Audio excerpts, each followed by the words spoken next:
Com sangue. Stephen King.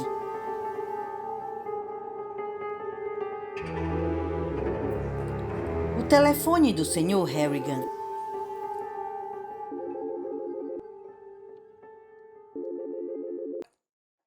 O obituário de Kenneth James Yancon só saiu no Sunday Houston na terça e dizia apenas que ele faleceu repentinamente, como resultado de um acidente trágico.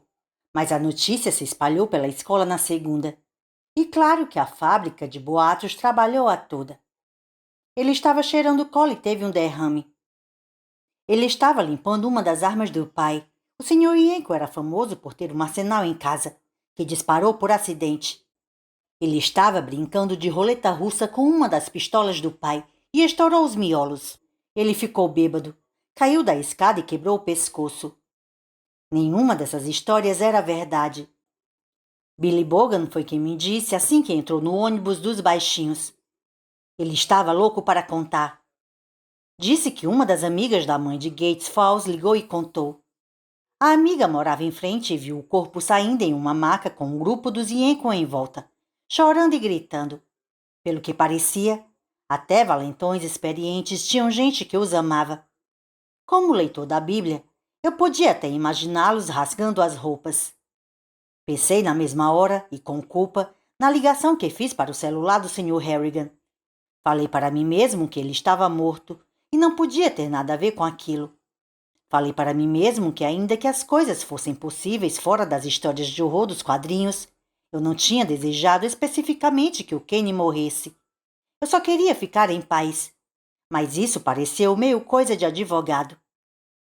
E fiquei me lembrando de um negócio que a Sra. Grogan disse no dia seguinte ao enterro, quando chamei o Sr. Harrigan de homem bom por nos incluir no testamento dele. Não tenho muita certeza disso. Ele era justo, sim, mas ninguém queria ser desafeto dele. Dusty Bilodeau foi desafeto do Sr. Harrigan e, sem dúvida, Kenny Yancon também teria sido, por me dar uma surra por eu não querer engraxar a porra das botas dele. Só que o Sr. Harrigan não podia mais ter desafetos. Eu ficava repetindo isso. Pessoas mortas não têm desafetos. Claro que celulares que não são carregados por 3 meses não podem tocar e transmitir mensagens, nem receber. Mas o do Sr. Harrigan tocou, e eu ouvi a voz rouca dele de velho. Então senti culpa, mas também senti alívio. Kenny Yancon nunca viria atrás de mim. Ele estava fora do meu caminho. Mais tarde, durante meu tempo livre, a Sra. Hutchinson foi até o ginásio, onde eu estava arremessando bolas na cesta, e me levou para o corredor. Você estava para baixo na aula de hoje, disse ela. Não estava. Estava e sei o motivo. Mas vou dizer uma coisa. Jovens da sua idade têm uma visão ptolomaica do universo. Sou jovem o bastante para lembrar. Não sei o que... Ptolomeu era um matemático e astrólogo romano que acreditava que a Terra era o centro do universo, um ponto parado em volta do qual tudo girava. As crianças acreditam que o mundo inteiro gira em torno delas. Essa sensação de estar no centro de tudo começa a passar lá pelos 20 anos, mais ou menos. Mas você está bem longe disso. Ela estava inclinada para perto de mim, bem séria, e tinha os olhos verdes mais lindos do mundo. Além disso, o cheiro do perfume dela estava me deixando meio tonto. Estou vendo que você não está me acompanhando, então vou deixar a metáfora de lado. Se você está pensando que teve alguma coisa a ver com a morte do garoto Yancon, esqueça. Não teve. Eu vi os registros dele e ele era um garoto com sérios problemas. Problemas em casa, na escola, psicológicos.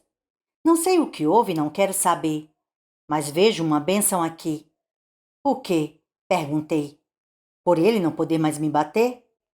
Ela riu e expôs dentes tão bonitos quanto o resto dela. Essa é a visão ptolomaica do mundo de novo. Não, Greg. A bênção é que ele era jovem demais para ter habilitação. Se ele tivesse idade para dirigir, talvez tivesse levado outros garotos juntos. Agora volte ao ginásio e faça mais cestas. Comecei a me afastar, mas ela segurou meu pulso. 11 anos depois, e ainda me lembro da eletricidade que senti. Greg, Eu nunca poderia ficar feliz quando um jovem morre, nem mesmo um ruim como Kenneth Yankon, mas posso ficar feliz por não ter sido você. De repente, senti vontade de contar tudo para ela, e talvez tivesse contado. Mas naquele momento o sinal tocou. As portas das salas se abriram e o corredor ficou cheio de alunos falando sem parar. A senhora Hutchins seguiu o caminho dela e eu segui o meu. Naquela noite, liguei o celular e primeiro só fiquei olhando, tomando coragem. O que a senhora Hutchins dissera naquela manhã fazia sentido, mas ela não sabia que o telefone do Sr. Harrigan ainda estava funcionando, o que era impossível. Eu não tinha tido a chance de contar para ela e acreditava, erroneamente, como fui descobrir, que nunca contaria. Não vai funcionar desta vez, eu pensei. Tinha um restinho de energia, só isso, como uma lâmpada que brilha forte antes de queimar. Apertei no contato dele, esperando, torcendo até, silêncio ou uma mensagem me dizendo que o telefone não estava mais funcionando. Mas tocou, e depois de mais alguns toques, o Sr. Harrigan falou novamente no meu ouvido. Não posso atender agora. Retorno a ligação se parecer adequado. É o Drake, Sr. Harrigan. Eu me senti bobo por falar com um homem morto. Um que estaria com mofo nas bochechas agora. Eu tinha feito pesquisas, sabe?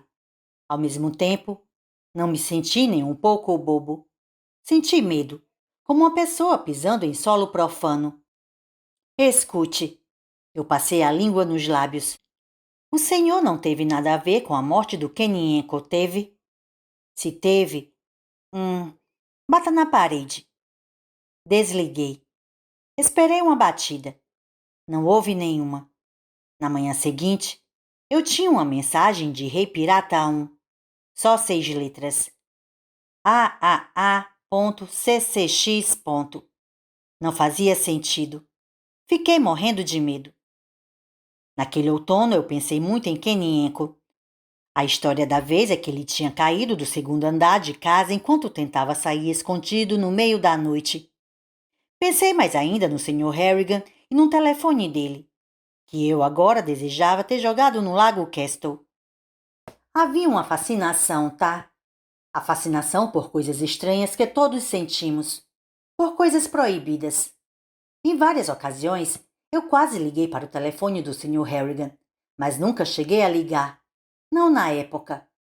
Antes eu achava a voz dele tranquilizadora, a voz da experiência e do sucesso, a voz, podemos dizer, do avô que nunca tive.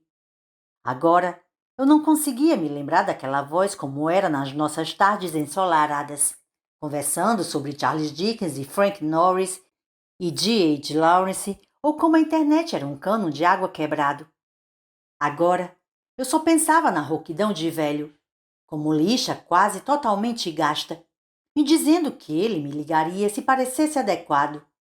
E eu pensava nele no caixão. O agente funerário da Rei Boris sem dúvida tinha grudado as pálpebras. Mas quanto tempo a cola durava? Os olhos deles estavam abertos lá embaixo? Estavam olhando a escuridão? Essas coisas empesteavam minha mente. Uma semana antes do Natal, o reverendo Mooney pediu que eu fosse vê-lo para podermos ter uma conversa. Ele falou quase o tempo todo. Meu pai estava preocupado comigo. Ele disse: eu estava perdendo peso e minhas notas tinham caído. Havia alguma coisa que eu quisesse contar a ele? Pensei bem e achei que talvez. Não tudo, mas uma parte. Se eu contar uma coisa, pode ficar entre nós? Desde que não tenha a ver com automutilação ou algum crime. Um crime sério. A resposta é sim. Não sou padre e não estamos no confessionário católico. Mas a maioria dos homens de fé é bom em guardar segredos. Contei então que tinha brigado com um garoto da escola, um garoto mais velho chamado Kenny Enco, e ele me deu uma surra danada. Falei que nunca desejei que Kenny morresse e que não rezei para isso, mas ele morreu pouco tempo depois da briga e eu não conseguia parar de pensar naquilo. Contei que a Sra. Hutchinson tinha dito sobre os jovens acreditarem que tudo tinha a ver com eles e que não era verdade. Falei que ajudou um pouco. mas eu ainda achava que podia ter tido um papel na morte do Kenny. O reverendo sorriu. Sua professora estava certa, Greg. Até meus 8 anos, eu evitava pisar em rachaduras na calçada para não quebrar a coluna da minha mãe sem querer. Sério? Sério. Ele se inclinou para a frente. O sorriso sumiu. Vou guardar seu segredo se você guardar o meu. Você concorda? Claro. Sou bom amigo do padre Ingerson, de Saint Anne, de Kate Falls. É a igreja que os Yenko frequentam. Ele me contou que o garoto Yenko cometeu suicídio. Acho que eu ofeguei. Suicídio era um dos boatos que tinham se espalhado na semana depois que Kenny morreu, mas não acreditei. Eu teria dito que a ideia de se matar nunca tinha passado pela mente de um filho da puta valentão. O reverendo Mooney ainda estava inclinado para a frente. Ele pegou uma das minhas mãos com as duas dele. Craig, você acha mesmo que aquele garoto foi para casa? Pensou. Ah, meu Deus, eu bati num garoto mais novo e menor do que eu. Acho que vou me matar. Acho que não. Falei e soltei o ar que tinha a impressão de estar aprendendo havia 2 meses. Como o senhor está falando assim? Como ele fez? Eu não perguntei, e não diria nem que Pat Irkson tivesse me contado. Você precisa deixar isso para trás, Greg. O garoto tinha problemas. A necessidade dele de bater em você era só um sintoma desses problemas. Você não teve nada com isso. E se eu estiver aliviado? Por não ter que me preocupar mais com ele, sabe? Eu diria que isso é você sendo humano. Obrigado. Está se sentindo melhor? Estou. Então vamos falar de um assunto mais sério. Você comprou alguma coisa de Natal para o seu pai? Pouco antes do fim das aulas, a senhora Hutchins parou diante da nossa turma de ciências com um grande sorriso no rosto. Vocês devem ter pensado que se livrariam de mim em 2 semanas, mas eu tenho más notícias. O Sr. Lesseps, professor de biologia do ensino médio, vai se aposentar e fui contratada para ficar no lugar dele. Vocês podem dizer que estou me formando no Fundamental 2 e indo para o ensino médio. Alguns alunos gemeram de forma teatral, mas a maioria de nós aplaudiu. E ninguém mais do que eu. Eu não deixaria meu amor para trás. Para minha mente adolescente, parecia destino, e de certa forma era. Também deixei a Gates Falls Meadows para trás e comecei o 9º ano na Gates Falls High. Foi lá que conheci Mike Eberth, mais conhecido na época, assim como na carreira atual como apanhador reserva do Baltimore Orioles como submarino. Atletas e tipos mais acadêmicos não se misturavam muito em Gates. Imagino que seja assim na maioria das escolas, porque os atletas tendem a gostar de panelinhas. E se não fosse arsênico e alfazema, duvido que teríamos ficado amigos. Submarino era do 2º ano e eu era só do 9º, o que tornava nossa amizade ainda mais improvável. Mas ficamos amigos e continuamos até hoje, apesar de eu vê-lo com bem menos frequência. Mantemos contato por e-mail e Facebook. A maioria das escolas de ensino médio tem uma peça de teatro dos formandos, mas não era assim em Gates. Nós tínhamos 2 peças por ano, e embora fossem montadas pelo clube de teatro, todos os alunos podiam se candidatar para atuar nelas. Eu conhecia a peça porque tinha visto a versão em um filme na TV, chamado Este Mundo é um Hospício, em uma tarde chuvosa de sábado. Gostei muito e me inscrevi para um teste. A namorada do Mike, membro do clube de teatro, o convenceu a fazer o teste. E ele acabou pegando o papel do homicida Jonathan Preston. Fui escalado como seu agitado ajudante, Dr. Einstein. Esse papel era de Peter Lorre no filme, e me esforcei para falar como ele, resmungando yes, yes, antes de cada fala. Não foi uma imitação muito boa, mas tenho que dizer que a plateia gostou. Cidade pequena, sabe como é. E foi assim que Submarino e eu ficamos amigos, e também foi como descobri o que realmente aconteceu com Kenny Yenko. O reverendo tinha se enganado e o obituário do jornal estava certo. Foi mesmo um acidente.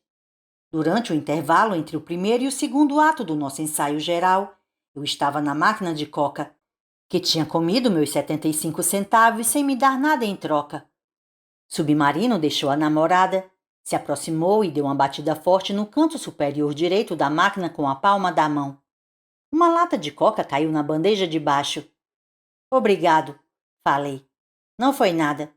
Você só tem que lembrar de bater bem ali, naquele canto. Eu falei que lembraria, apesar de duvidar que pudesse bater com a mesma força. Escuta, eu soube que você teve problema com o garoto Yenko. É verdade? Não fazia sentido mentir. Billy e as duas garotas já tinham falado. E menos ainda tanto tempo depois. Respondi que sim, era verdade. E contei que tinha me recusado a engraxar os sapatos dele e o que tinha acontecido depois. Quer saber como ele morreu? Eu ouvi umas 100 histórias diferentes. Você sabe outra? Eu sei a verdade, amiguinho. Você sabe quem é meu pai, não sabe? Claro.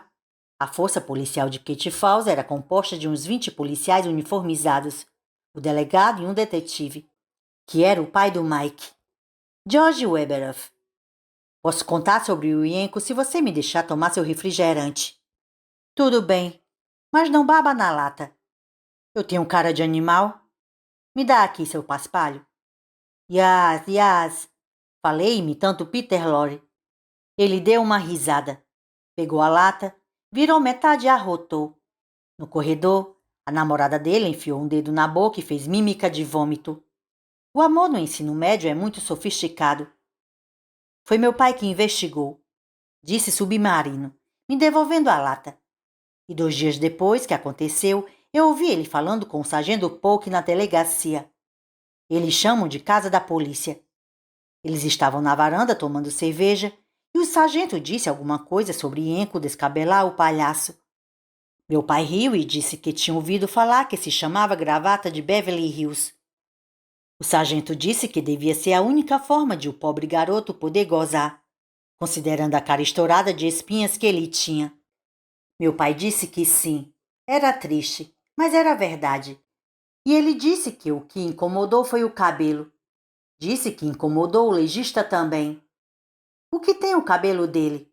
Perguntei. E o que é gravata de Beverly Hills? Eu pesquisei no celular. É gíria para asfixia autoerótica. Ele falou a palavra com cuidado. Com orgulho, quase. Você se enforca e bate punheta quando está quase desmaiando. Ele viu minha expressão e deu de ombros. Eu não invento as notícias, Dr. Einstein. Apenas relato. Dizem que é uma sensação incrível, mas eu dispenso.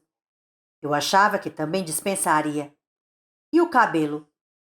Eu perguntei ao meu pai. Ele não queria me contar, mas como eu tinha ouvido o resto, ele acabou contando. Disse que metade do cabelo do Yenko ficou branco. Pensei muito nisso. Por um lado, se eu tinha considerado a ideia do Sr. Harrigan ter saído do túmulo para exercer vingança por mim, e às vezes à noite, quando eu não conseguia dormir, a ideia, por mais ridícula que fosse, sempre voltava à mente. A história do submarino pareceu acabar com esses pensamentos. Quando pensava em Kenyenko no armário, a calça no tornozelo e uma corda no pescoço, o rosto ficando roxo enquanto ele descabelava o palhaço, eu até sentia pena dele. Achava um jeito idiota e indigno de morrer. Resultado de um acidente trágico, dissera o obituário do Sam. E isso era mais preciso do que qualquer um de nós podia imaginar. Mas, por outro lado, tinha aquela coisa que o pai do submarino falou sobre o cabelo de Kenny. Não consegui deixar de pensar no que poderia provocar uma coisa assim.